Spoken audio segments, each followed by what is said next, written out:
Pero ya estamos. Entró Miranda también. Oli. Vamos. Hola, ¿qué tal?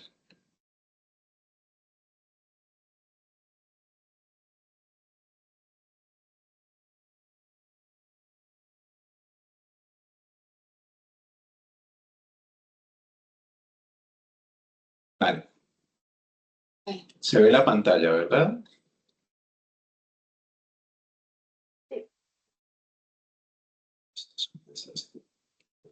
Sí, se ve. Vale.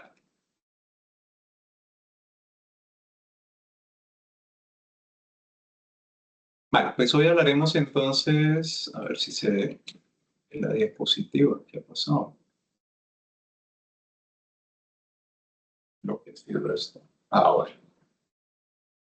Vale, pues retomamos los temas de UIRESI después de la Semana Santa. Hoy hablaremos de lo que es la infección micótica o la infección fúngica en la UCI. ¿De acuerdo? El tema específicamente de aspergilosis invasiva lo trataremos de manera más amplia en otra sesión. Tengan en cuenta que la incidencia en la UCI de infecciones fúngicas es mucho menor que las bacterianas, afortunadamente, y de las infecciones micóticas más frecuentes, la que lo es de sobra es la cándida, que es el 90% de las infecciones fúngicas. Y la pregunta es por qué cada vez hay más incidencia de este tipo de infección en la UCI. Y la respuesta está dada porque hay un aumento pues, del uso de agentes antineoplásicos, de antibióticos de amplio espectro, el uso de dispositivos protésicos e injertos, hay intervenciones quirúrgicas más agresivas, grandes quemados, neutropenia, infección por HIV y pancreatitis. ¿Vale? Acá ven que hay una serie de dificultades para poder establecer lo que es la infección fúngica en la UCI y vamos desde prácticamente los criterios del EORD MSG del 2002 hasta lo último que se ha hecho en el 2021. Eh, ¿Por qué esto? Porque realmente los pacientes, no todos son pacientes inmunodeprimidos, no todos son pacientes con cáncer, por tanto esto de los factores de huésped, del factor clínico y la evidencia micológica no siempre se cumplen. De manera que se han ido modificando y de hecho hay ahora mismo proyectos grandes como por ejemplo el Fundicu, que está tratando de establecer nuevos criterios para definir de manera clínica tanto lo que es la aspergilosis invasiva como la candidiasis invasiva también. Vamos a agruparlos por el tipo de bicho, entonces hablaremos primero de lo que son levaduras la cándida y los criptococos, ¿vale? Entonces la cándida ya dijimos que era la más frecuente.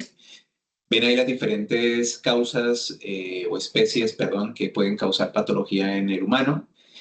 De estas de aquí, ya luego mencionaremos algunas particularidades, ¿vale? Pero es mucho más frecuente la albicans. Tenemos acá una parapsilosis que es flujo R en algunos casos.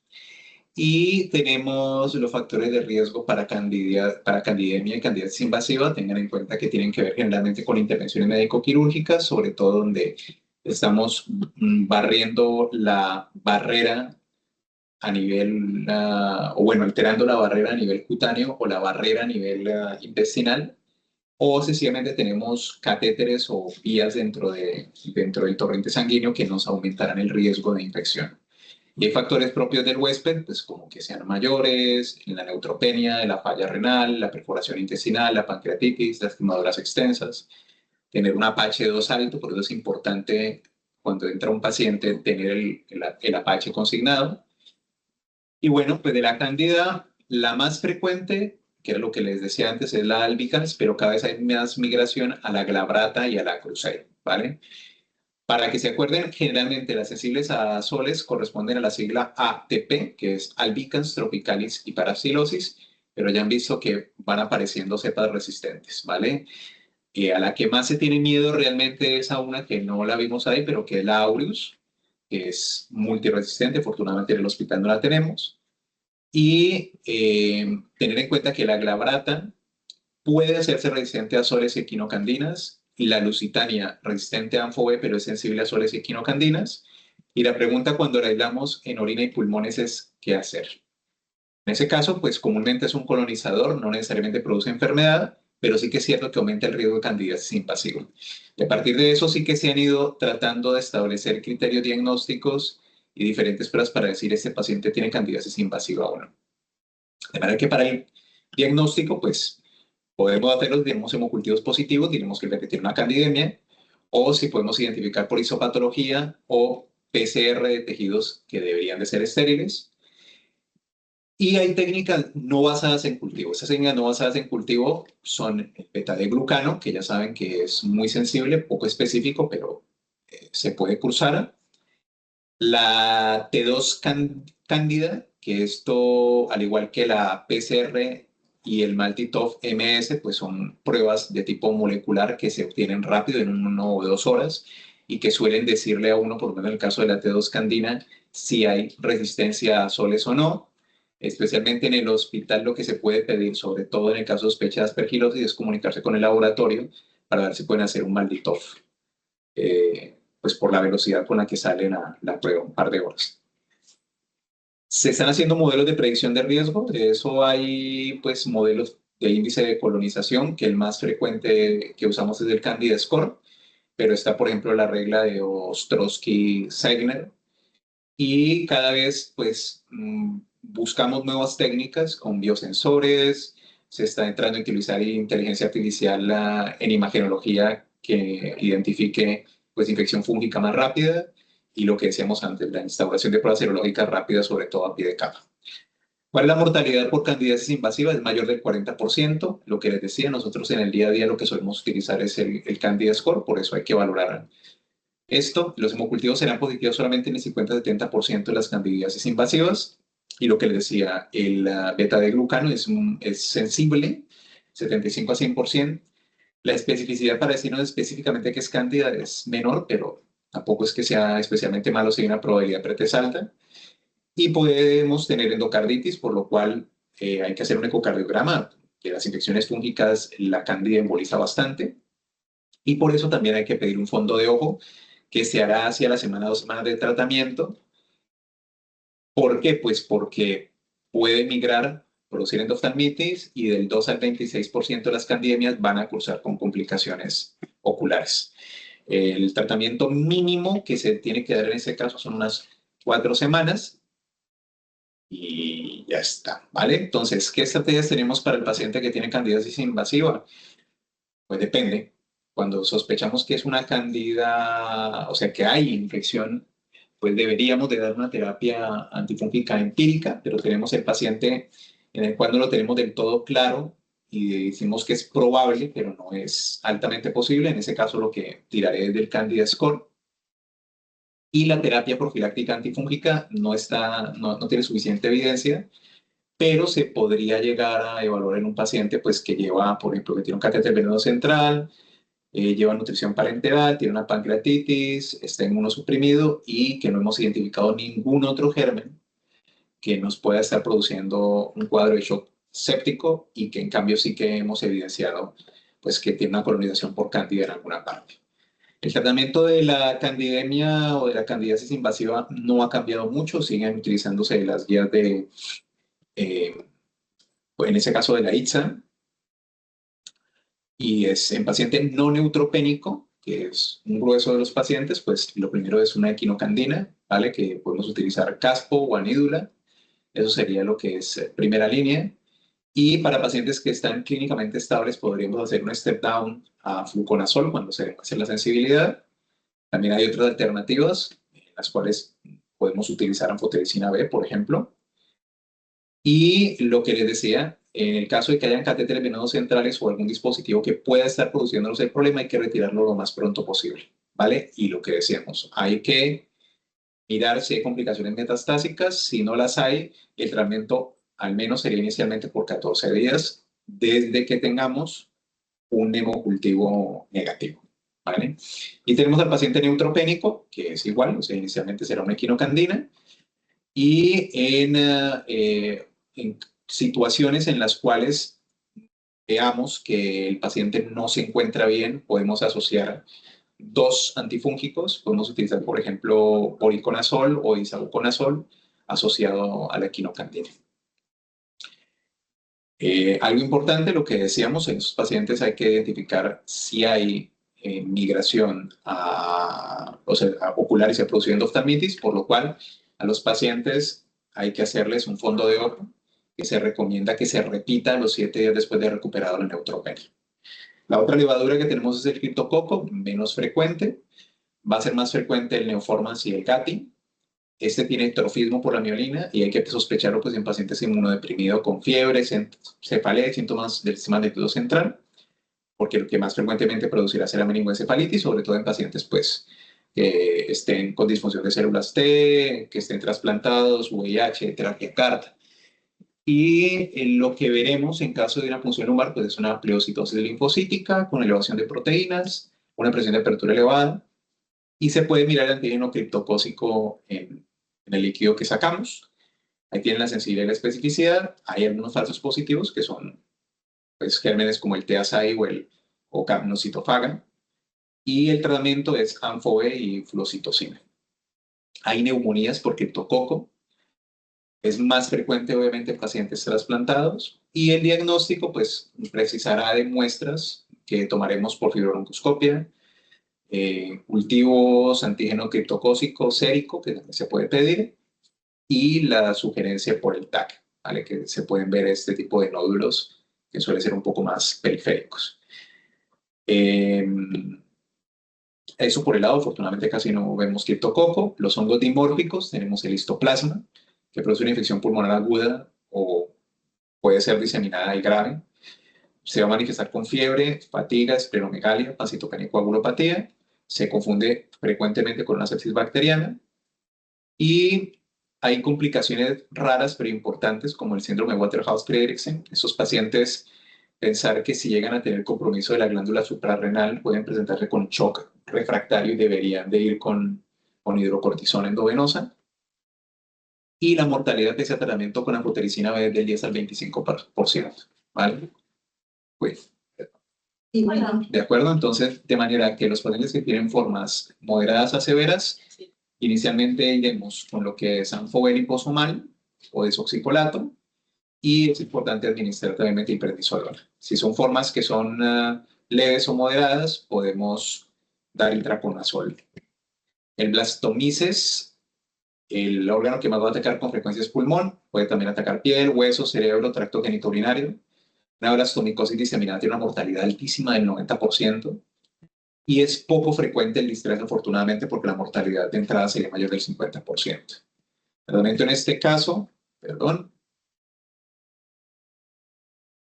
lo mismo, ANFO, ¿vale? ANFO-B, en formas graves. En formas leves o moderadas podemos utilizar itraconazol.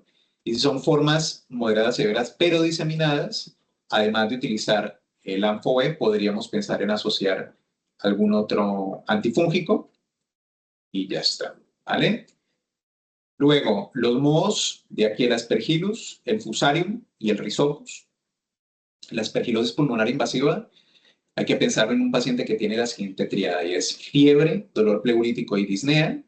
Hay unos factores de riesgo para la aspergilosis invasiva, que es la neutropenia prolongada, el hecho de llevar a un trasplante de células hematopoyéticas, trasplante de órgano sólido, que esté inmunodeprimido por terapia con corticoides u otro, por ejemplo, los pacientes que tienen terapia CAR, HIV o enfermedad granulomatosa crónica. Piensen adicional a eso que aquí no está incluido, pero por ejemplo el COVID es un factor de riesgo también para tener aspergilosis, sobre todo el COVID grave. El diagnóstico se hará con cultivos respiratorios, nos puede sugerir el galactomanano también, el AGA, PCR para el germen, histopatológicamente también de las muestras que tomemos. Y lo que les decía, hay algoritmos específicos como el ASP-ICU, o el ASP-IQ, que nos ayudan un poco a mirar cuáles son las definiciones que hay para aspergilosis invasiva. Y hay definiciones más recientes como lo del CAPA, que era lo que les decía que era la aspergilosis pulmonar asociada al COVID. Hay métodos avanzados como el Aspergillus PCR, el ddPCR, que esos son técnicas moleculares que desafortunadamente no las tenemos disponibles. De ellas la más frecuente es la Platelia EIA y el galactomanano, que lo podemos cursar en el VAL también. Recuerden de esto que los valores generalmente cuando son séricos se consideran positivos por encima de 0,5, son sugestivos si son mayores de 0,5 en el lavado, pero son altamente sugestivos si son mayores de 0,8, pero igual eso lo hablaremos después en otra sesión que va de solo aspergillus. El tratamiento de la primera línea será voriconazol y sabuconazol. Hay formas severas o de enfermedad progresiva en el cual si vemos que la evolución es mala, deberíamos de adicionar una equinocandina en las primeras 2 semanas y luego desescalar y dejar solamente bórico o ISA. Y hay terapia de rescate, que es en el paciente que va mal, sigue chocado, no termina de ir bien. En esos casos hay que tratar de buscar que no haya otro bicho y se podría hacer un cambio a anfotericina B o la asociación de la misma, por ejemplo, nebulizada, además del isavuconazol y la equinocandina. Y la duración mínima del tratamiento es de unas 6 a 12 semanas. ¿Vale? Tiene acá las diferentes pautas que van. Lo que más utilizamos acá por la menor toxicidad es isavuconazol, pero también se puede utilizar boriconazol. Recuerden que el isavuconazol se suele dar inicialmente una dosis de carga de 200 miligramos cada 8 horas por 48 horas y luego se dan 200 miligramos diarios. La ANFO es oxicolato. Recuerden que se prefiere dar en pacientes que están conectados a ventilación mecánica, porque se puede pegar de las superficies plásticas como el tubo orotraqueal o los filtros y puede generar pues, problemas. Hay pacientes casos descritos donde pacientes que se han parado porque ha sido imposible ventilarlos. Entonces, en esos casos se prefiere por eso la desoxicolato, mientras que en paciente que no está ventilado, pues se prefiere utilizar anfotericina B liposomal, ¿vale? La caspofuncina también es otra opción. Y tener en cuenta que el mucor, en el caso de los pacientes que se les ha hecho lavados o que se ha tomado muestras, a veces resulta difícil distinguirlo de la aspergilosis por la probabilidad de que se rompan las hifas y no conserven la forma que deberían de tener, pero bueno, que el tratamiento es similar, es con anfotericina B desoxicolato o lipídica o isavuconazol. Esas son cosas que hay que considerar. Esos de los documentos que les envié. Esta es una revisión del 2024 del manejo y diagnóstico de las enfermedades fúngicas invasivas. El paciente que está en la UCI es especial. Mirar sobre todo el nivel de... O sea, lo primero es no hacer daño. Son pacientes que tienen fallo de múltiples órganos muchas veces, que pueden tener interacción medicamentosa, saben que los azores, por ejemplo, inducen a nivel de la del citocromo P50, del citocromo, muchas alteraciones, entonces hay que mirar que no hayan interacciones entre los medicamentos, utilicen el check de interacciones ya sea de PubMed o de la IDOCTUS, pero verifique que no hayan interacciones medicamentosas. Afortunadamente aquí en la UIR farmacia suele notificarlas, pero estaría bien verlas antes de que empiecen a administrar medicamentos. Consideren también que hay toxicidades propias de las alteraciones de los iones en la UCI que facilitan que, por ejemplo, el fluconazol, que produce una prolongación del QT, si adicional a eso el paciente lleva quetiapina, también aumenta el riesgo de prolongación del QT, y si adicional a eso lleva por acitromicina, pues podemos tener bloqueos y podemos tener alteraciones electrocardiográficas importantes. Tengan en cuenta que hay cosas que van a alterar también la absorción de los antifúngicos. Una de ellas, por ejemplo, es la presencia de ECMO. De hecho, recientemente hay un protocolo donde vienen de farmacia, si un paciente está con ECMO, hacen niveles en sangre de los antifúngicos para confirmar que los niveles sean correctos. Pero tengan en cuenta eso, que la membrana se queda con parte del antifúngico. Y luego ver o tratar de identificar los casos en los cuales estamos teniendo fallo del tratamiento terapéutico y pensar en que tenemos formas que pueden ser multiresistentes, que era lo que les decía, por ejemplo, la Candida auris, que es muy mala, o que por interacción medicamentosa está reducida la actividad del antifúngico y en esos casos pues tendremos que pensar en fallo de tratamiento, ¿vale? Y a ver, no se vio esto. Bueno, entonces eso era todo. Aquí la última foto era por el San Jordi y ya está. ¿Vale? A ver, ponemos aquí. Uy, espérate, dejo de compartir. Está, dejar de compartir. Listo, perfecto. Preguntas o dudas que tengan. Yo subo esto. Ah, mire, por ahí está Juan Pablo. Juanpa, bienvenido, que hace rato no nos vemos. Hola, Jason, ¿qué tal? ¿Qué tal? ¿Mejor? Poco a poco, sí, Bueno, mejor. bien, preguntas o dudas que tengan.